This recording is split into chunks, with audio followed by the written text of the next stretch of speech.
So welcome back guys to another video, and today I'm going to be doing a review on a Z-Warp out now. I have to give a big shout to the publishers SHMUP for sending a review copy to the studio for the Nintendo Switch.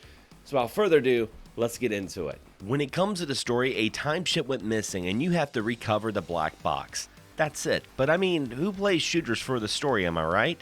The gameplay is the bread and butter, the PB&J of this indie shooter, and Z-Warp graphically, let's be honest, it's pretty trippy.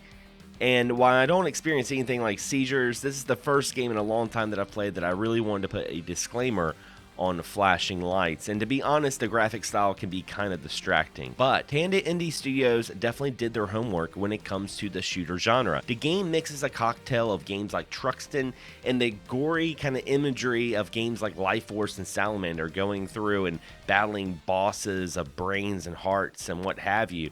It makes a challenging experience of fast reflexes and arcade action.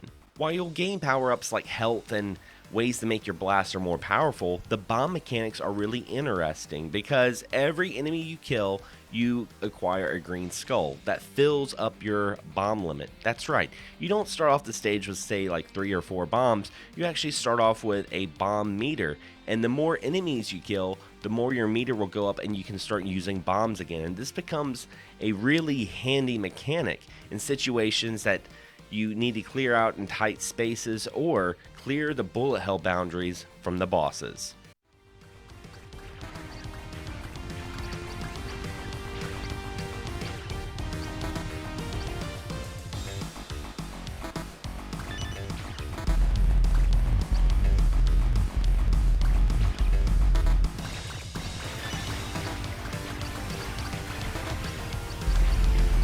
Now, giving Z-Warp a score was pretty interesting because it's a pretty affordable game. It's about $7 tops on digital formats, and also it's kind of intermediate. It's not a really difficult shmup game for like folks that like myself who love shooters, but if you're kind of new to the genre, I would definitely say start off in the beginner, because what I like is the difficulty brackets really do change the button patterns, so that adds a little bit of replayability too. So I feel like you are getting the bang for the buck. I'm not a big fan of the graphic style, but I did start to look past that, and thankfully, you know, I don't suffer from anything like seizures, but I feel like if you're one of those kind of people that are sensitive to bright and shiny lights and colors, this is definitely a game you might want to pass on.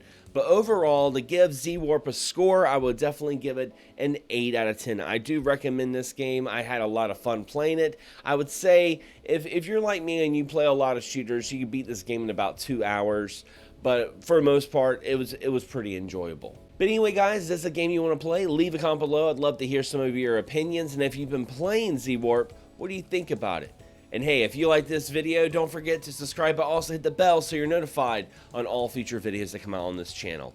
Anyway, guys, as always, thanks for watching, thanks for subscribing, and as always, happy gaming.